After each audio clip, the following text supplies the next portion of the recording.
বাবুল আক্তারের কথা কি মনে আছে? সেই যে এসপি বাবুল আক্তার, যার স্ত্রীকে তার শিশু সন্তানের সামনে কুপিয়ে ও গুলি করে হত্যা করা হয়েছিল। পরকীয়ার জেরে স্ত্রী মাহমুদা মিতুকে হত্যা করেন সাবেক এসপি বাবুল আক্তার। হিরো থেকে ভিলেন, সাবেক এসপি বাবুল আক্তারের ক্ষেত্রে এই কথাটাই যেন প্রযোজ্য। চরম মুসলিম বিদ্বেষী পুলিশ কর্মকর্তা বনোজ কুমারের চক্রান্তের জালে জড়িয়ে প্রায় 4 বছর ধরে জেল খাটছেন এসপি বাবুল আক্তার। অনুসন্ধানের সবকিছু মানুষের চোখের সামনে পানির মতো পরিষ্কার করে তুলে ধরলেও তার কোনো ব্যবস্থা নেওয়া হয়নি, বরং বনোজ কুমারকে বাঁচানোর জন্য নানান সহায়তা করা হয়েছে।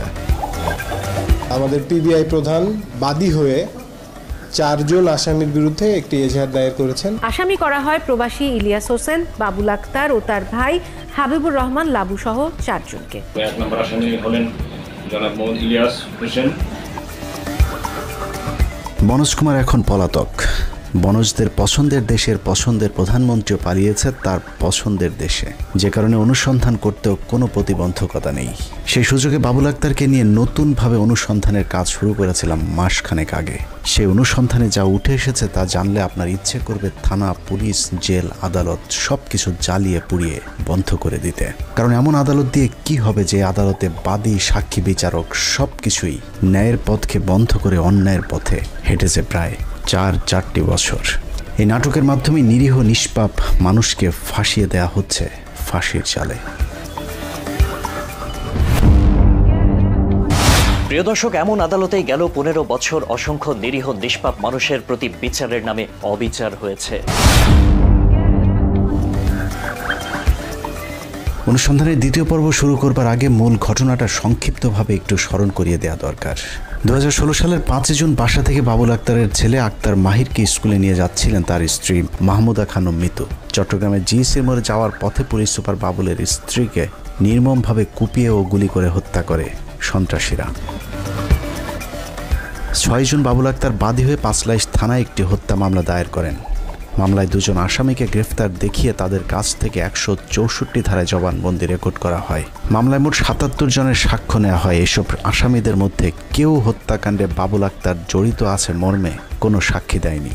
ঘটনার পর মূল আসামি সহ রাশেদুন নবী ও নুরুন নবী নামে 2 জনকে ক্রস ফায়ারে দেওয়া হয়। মুসা নামে অন্য আরেকজন আসামিকেও গুম করে পুলিশ। বাবুল আক্তার যদি মুসা দিয়ে ঘটনা করাইতো তাহলে মুসারা তো সবার সামনে দিয়ে এ বাবুল আক্তার ঘটনা করেছে বলি দে, তো বইলে তো গিয়ে করতো, এত নাটক করতে হতো না। পিবিআরটা এত নাটক করে বাবুল আক্তারের এই মামলায় জড়াইতো না। ঘটনার 4 বছর পর মামলাটি 2020 সালে পিবিআইতে হস্তান্তর করা হয়। এরপর 2021 সালের 10 মে থেকে 12 মে পর্যন্ত বাবুল আক্তারকে পিবিআইতে ডেকে নিয়ে তারপর আটকে রাখা হয়। আটক থাকা অবস্থাতে পাঁচলাইশ থানায় নতুন আরেকটি হত্যা মামলা করা হয়, যে মামলার প্রধান আসামি দেখানো হয় বাবুল আক্তারকে। মামলাটি পিবিআইয়ের কাছে হস্তান্তর হবার পর থেকে পাল্টাতে থাকে গতিপথ। 2016 সাল থেকে 2021 সাল পর্যন্ত মামলার সাক্ষী আর আসামিরা এতদিন ধরে যেসব বলে এসেছে, 2021 সাল থেকে তারাই আবার ভিন্ন সুরে কথা বলতে শুরু করে। এমনকি বাবুলের শ্বশুর শাশুড়িও তাদের জামাইয়ের বিরুদ্ধে পুলিশের কাছে সাক্ষ্য দিতে শুরু করেন। পরবর্তীকালে এক পর্যায়ে এই বাবুল আক্তার তার দুনিয়া থেকে সরাই দেয়। বর্ণসের প্রতিহিংসার শিকার আমরা। বাবুল আক্তার স্যারও প্রতিহিংসার শিকার, আমরাও প্রতিহিংসার শিকার। মূলত পিবিআইয়ের কাছে মামলাটি হস্তান্তরের পুরো প্রক্রিয়াটিই ছিল বেআইনি। 2020 সালের ফেব্রুয়ারির 3 তারিখে মামলাটি যেদিন পিবিআইয়ের কাছে হস্তান্তর করা হয়, সেদিন মামলার নির্ধারিত কোনো শুনানির তারিখ ছিল না, বরং মামলার পরবর্তী শুনানির তারিখ ছিল 2020 সালের ফেব্রুয়ারির 27 তারিখে। কিন্তু রহস্যজনক কারণে 25 দিন আগেই 2 তারিখে মামলার বাদী, সাক্ষী এমনকি আয়ু কাউকে না জানিয়ে শুনানি করেন বিচারক শফিউদ্দিন। গোপনে সেই শুনানির দিনই মামলাটি পিবিআইতে হস্তান্তর করা হয়, যা বিচার বিভাগের ইতিহাসে বিরল এক ঘটনা। মূলত বাবুল আক্তারকে ফাঁসানোর জন্য সুপরিকল্পিতভাবে ষড়যন্ত্র করেছে এই মামলায় নিয়োজিত বিচারক এবং পিবিআইয়ের বনোজ কুমার মজুমদার। কোর্টে জিডি করে দিয়ে ওরা আমাকে হুমকি দুমকি দিচ্ছে, ক্রস ফায়ার দিবে বাবুল আক্তারের বিরুদ্ধে লাশ সাক্ষী না হলে। আল্লাহর নাম ধরে আমি কোর্ট থেকে নামতেছি, এরা সোনালী হোটেলের সামনে থেকে আমার ছদ্মবেশে সিভিল ড্রেসে দুম তুলে এক জায়গায় নিয়ে যায়। এক জায়গায় নিয়ে আমাকে 7 দিন গুম রাখে। বলতেছে বাবুল আক্তারের নামটা বলতে হবে তোর, নাহলে তোর মা বাপকে আমি শেষ করে দেবো। এভাবে 7 দিন আমাকে গুম রাখছে।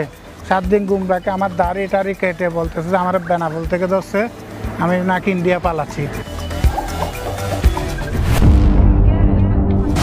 প্রিয় দর্শক, বাবুল আক্তারের স্ত্রী মিতু হত্যার পর 4 বছরে গোয়েন্দা পুলিশ যা করতে পারেনি কয়েক ঘন্টায় তা করে দেখিয়েছে পিবিআইয়ের পুলিশ কর্মকর্তারা।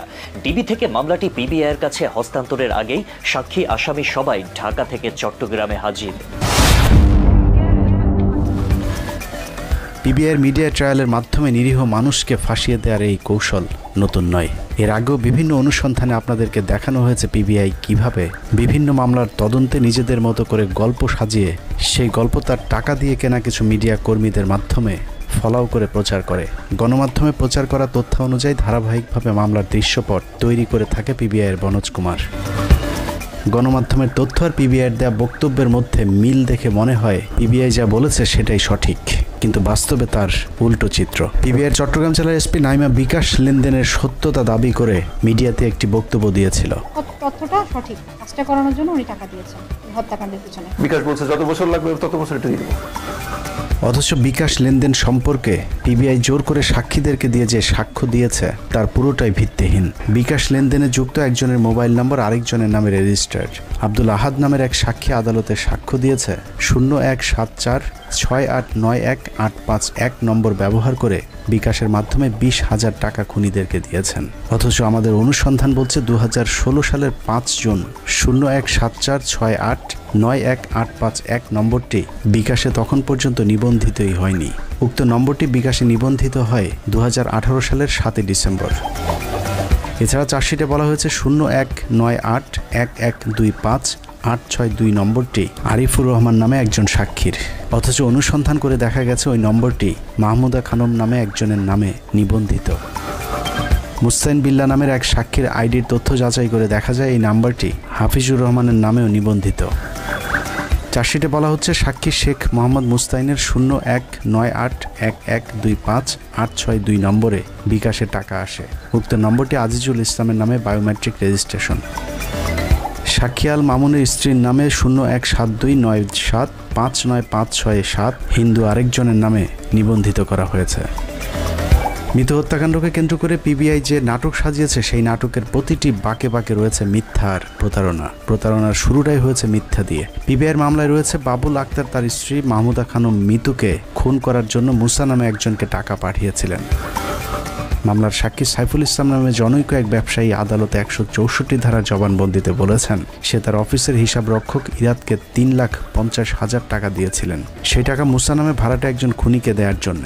সাইফুলের কর্মচারী ইরাদ সেই টাকা নীলক্ষেতের গাউসুল আজম মার্কেটে ও বসিলার আরেক বিকাশের দোকান থেকে নড়াইল এবং রাঙ্গুনিয়ায় পাঠায়। সাইফুলের বক্তব্য অনুযায়ী আমাদের অনুসন্ধান দল প্রথমেই নীলক্ষেতের গাউসুল আজম মার্কেটের বিকাশের দোকানদার আরিফের সন্ধানে। পিবিআইয়ের প্রতিবেদন উল্লেখ করা হয়েছে নীলক্ষেতের গাউসুল আজম মার্কেটের যে ব্যবসায়ীর দোকান থেকে টাকা পাঠানো হয়েছে তার নাম আরিফ। আমাদের অনুসন্ধানী দল সেখানে আরিফ নামে একজন ব্যবসায়ীর সন্ধান পেয়েছে, কিন্তু আরিফ নামে যে ব্যবসায়ীর সন্ধান পাওয়া গিয়েছে তিনি ব্যবসা ছেড়ে দিয়েছেন প্রায় বছর 3 আগে। 3 বছর আগে যে আরিফ ব্যবসা বন্ধ করে চলে গিয়েছেন সেই আরিফ আর পিবিআইয়ের উল্লেখিত আরিফ একই ব্যক্তি কিনা সেটা জানতে আমাদের আরিফকে খুঁজে বের করতে হবে। পাশের ব্যবসায়ীদের কাছে খোঁজ নিয়ে জানা যায় আরিফ এখন কুমিল্লার 14 গ্রামে তার শ্বশুর বাড়িতে বসবাস করছেন। আরিফের সন্ধানে তার শ্বশুর বাড়ির উদ্দেশ্যে আমাদের অনুসন্ধানী দল 14 গ্রাম গিয়ে আমরা আরিফকে খুঁজে পেয়েছি এবং এই আরিফই সেই আরিফ যার কথা পিবিআই তাদের প্রতিবেদনে বলেছেন। তবে আরিফ সম্পর্কে পিবিআই আর যা কিছু বলেছে তার সব কিছুই মিথ্যার বানোয়াট। আমাকে সাক্ষী বানানো হয়েছে, আমি নাকি ওখান থেকে টাকা পাঠাইছিলাম, তা আমি তো ওই লোকটাকে চিনি না।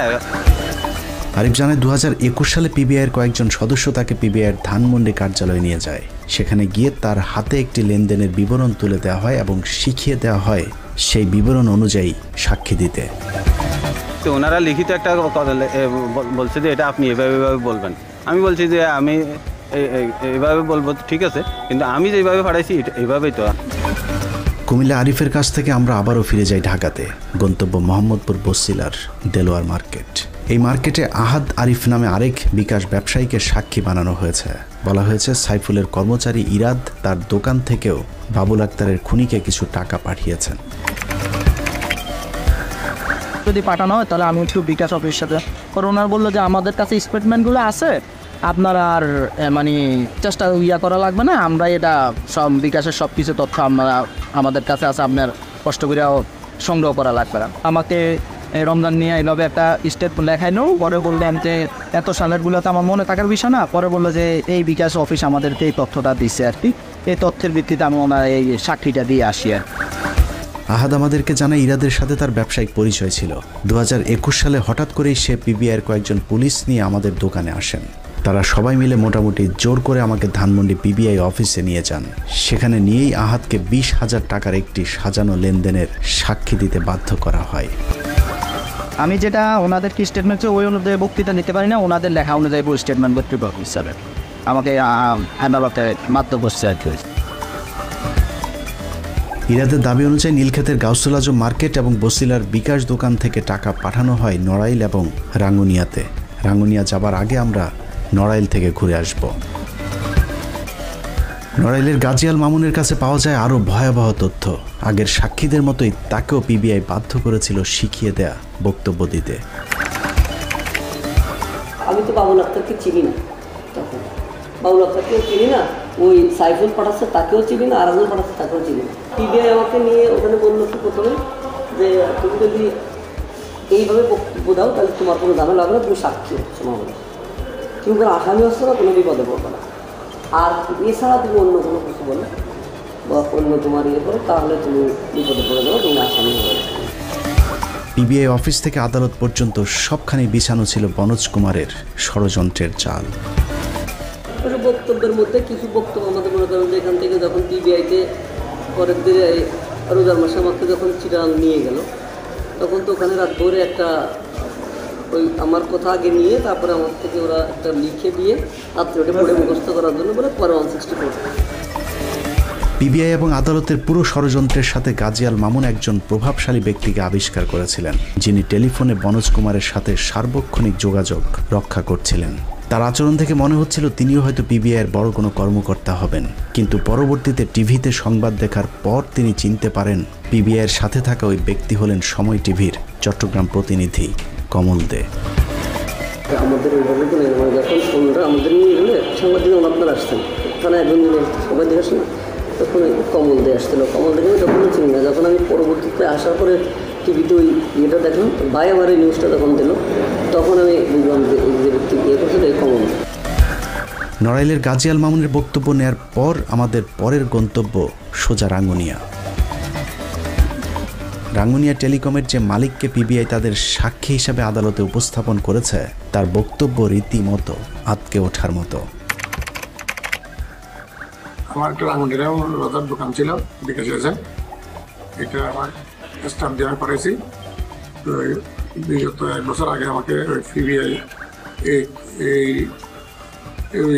এজেন্ট থেকে 3টা ট্রানজেকশনের কথা বলছে, 3টা নাম্বার কোনো যাচাই করিনি। চট্টগ্রামে রয়েছে এই মামলার প্রধান সাক্ষী এহতেশামুল হক ভোলা, যে ভোলার স্বীকারোক্তিমূলক জবানবন্দির উপর ভর করে বনোজ কুমারের পিবিআই এতদিন ধরে বাবুল আক্তারকে খুনি বানিয়ে আটকে রেখেছে। অথচ যেই ভোলার সাক্ষীর উপরে নির্ভর করে এত কিছু করা হয়েছে, সেই ভোলার সাক্ষীর নাকি 16 আনাই মিছে। বিভিন্ন অজুহাত, সাংবাদিক সেজে, পাবলিক সেজে আমাকে বিভিন্ন জায়গায় নিয়ে শুধু একটি কথা বলে, তুমি লাশ সাক্ষী হবা, বাবুল আক্তার এই ঘটনার সাথে জড়িত।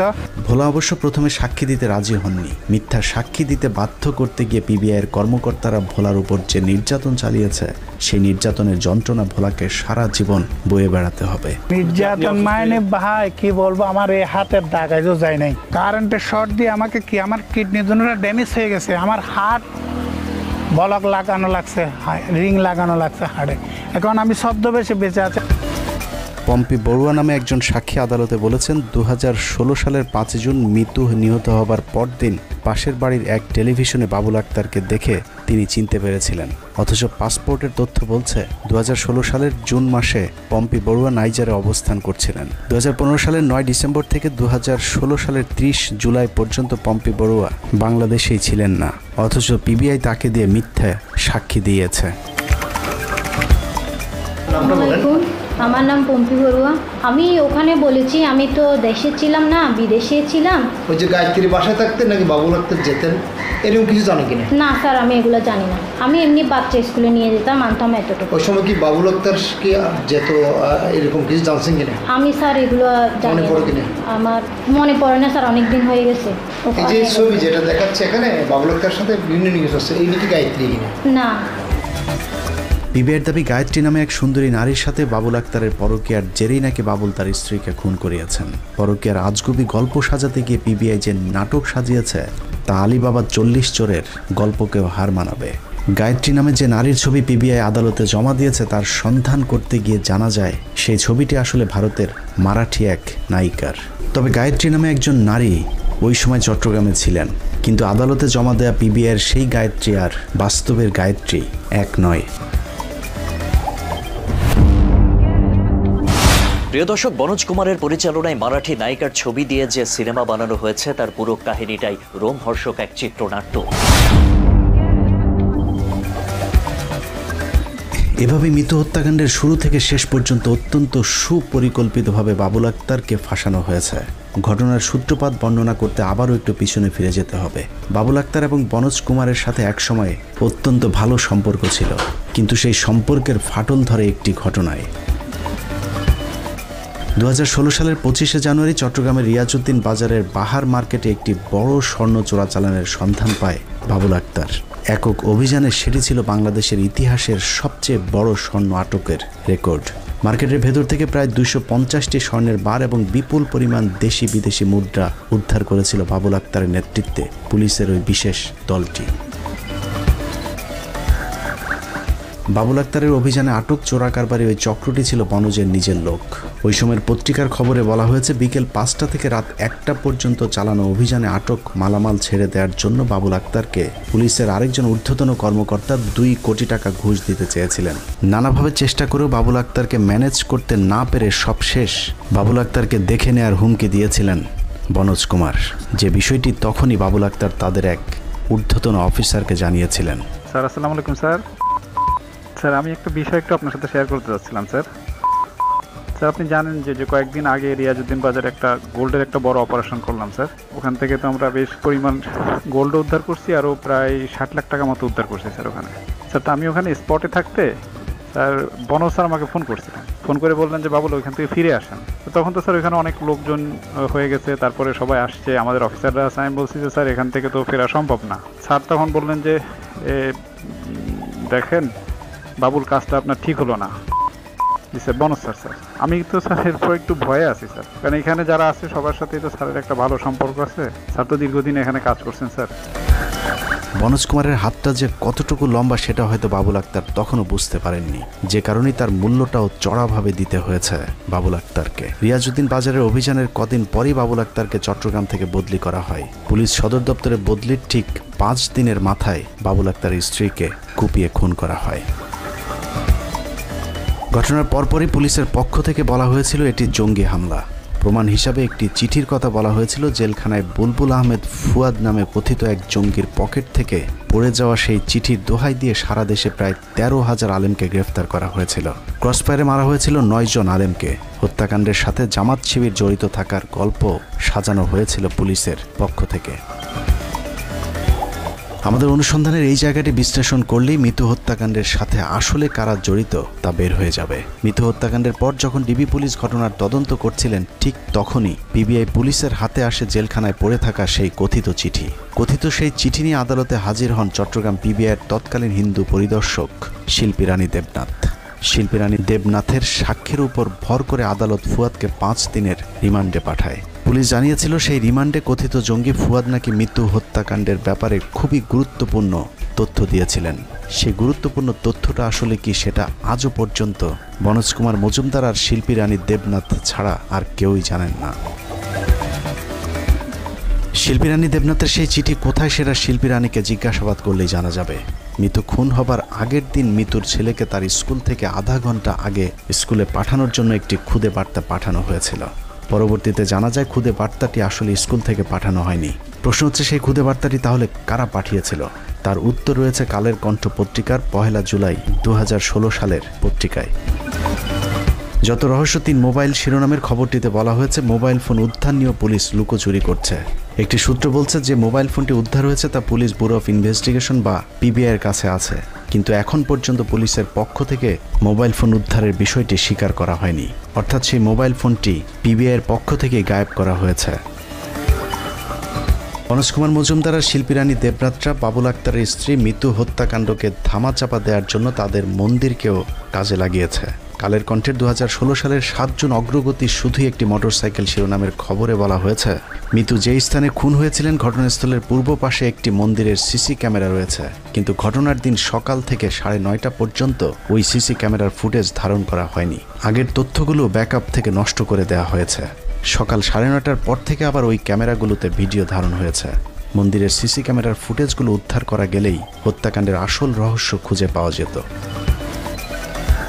খবরটিতে নাম প্রকাশ না করার শর্তে একজন পুলিশ কর্মকর্তার বক্তব্যে বলা হয়েছে মন্দিরের 2-1টি ক্যামেরার ফুটেজ ধারণ না হলে বোঝা যেত কারিগরি সমস্যা, কিন্তু অনেকগুলো ক্যামেরার ফুটেজ ধারণ না হওয়াটা সন্দেহজনক।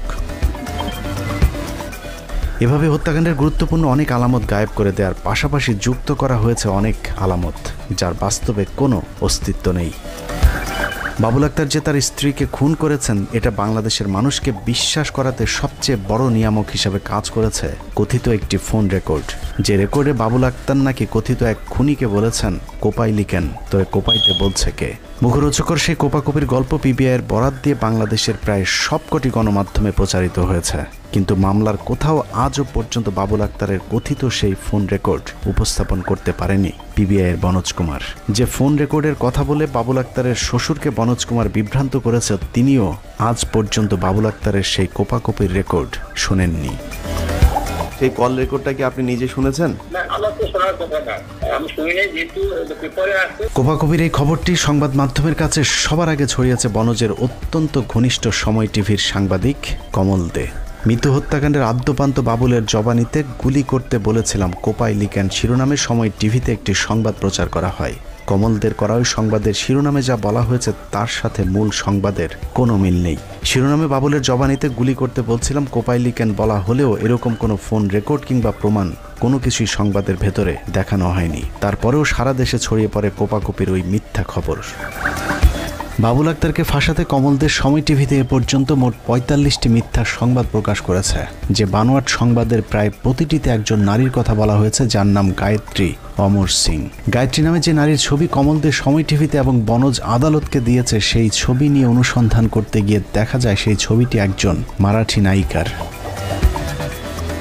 তবে চার্জশিটে গায়ত্রী নামে ওই নারীর একটি ঠিকানা উল্লেখ করা হয়েছে এবং সেই ঠিকানায় আসলেই গায়ত্রী নামে একজন ভারতীয় এনজিও কর্মকর্তা থাকতেন। কিন্তু বাবুলের চেয়ে 10 বছরের বড় ওই নারীকে দেখলে কেউ বিশ্বাস করবে না বাবুল তার সাথে পরকীয়া করত, যে কারণেই মানুষের বিশ্বাস অর্জন করতে আসল গায়ত্রীর পরিবর্তে সুন্দরী মারাঠি এক নায়িকার ছবি ব্যবহার করেছে সময় টিভির কমল দে। বাবুল আক্তারের সাথে প্রেমের সম্পর্ক প্রমাণ করতে বনোজ কুমার আদালতে 2টি বই জমা দিয়েছে। পিবিআই দাবি করেছে বাবুল আক্তারকে দেয়া গায়ত্রীর বইয়ের একটি পৃষ্ঠায় লেখা আছে 2013 সালের 5 অক্টোবর তাদের প্রথম সাক্ষাৎ ও চুম্বনের ঘটনা ঘটেছিল, কিন্তু আমাদের অনুসন্ধানে এনজিও কর্মী গায়ত্রীর ট্রাভেল ডকুমেন্টস ঘেটে দেখা যায় 2013 সালের 5 অক্টোবর গায়ত্রী তুরস্কে অবস্থান করছিলেন। অন্যদিকে বাবুল আক্তারের অবস্থান ছিল তখন বাংলাদেশে। এছাড়া 2017 সালে এটিএন নিউজের একটি সংবাদে বলা হয়েছে তাদের প্রেমের প্রথম উপহার হিসাবে যে বইটি দেওয়া হয়েছিল সে বইয়ের ভেতরের পাতায় বিভিন্ন ধরনের ভালোবাসার কথা লেখা হয়েছিল, কিন্তু সেই লেখা আজও পর্যন্ত মিতুর বাবাকেও দেখায়নি পিবিআইয়ের কর্মকর্তারা।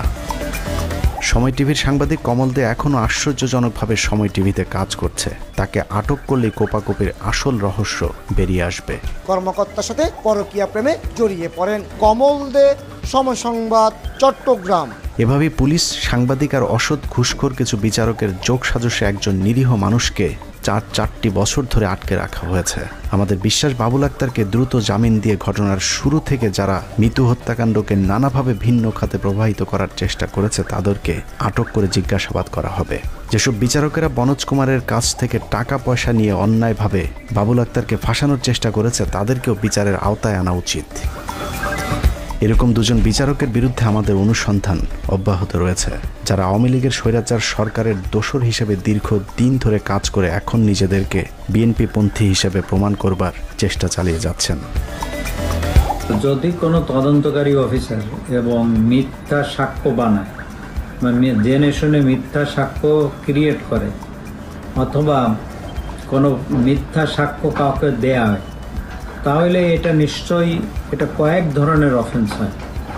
একটা হচ্ছে যে তারা তদন্ত প্রতিবেদনকে প্রভাবিত করেছে, অবস্ট্রাকশন টু জাস্টিস, অর্থাৎ বিচারের প্রক্রিয়াকে প্রতিহত করছে, সেটা একটা অপরাধ। তারপরে মিথ্যা সাক্ষী বানানো আরেকটা অপরাধ। তারপর হচ্ছে যে স্টেটমেন্ট তৈরি করেছে, it becomes a false instrument, অর্থাৎ একটা মিথ্যা দলিল কোর্টে সাক্ষী মানে প্রতিবেদন দাখিল করা, সেটা আরেকটা অপরাধ। এবং বিচার প্রক্রিয়াকে ব্যাহত করা আরেকটা অপরাধ। তো সেক্ষেত্রে পুলিশ অফিসাররা এই দায় এড়াইতে পারে না।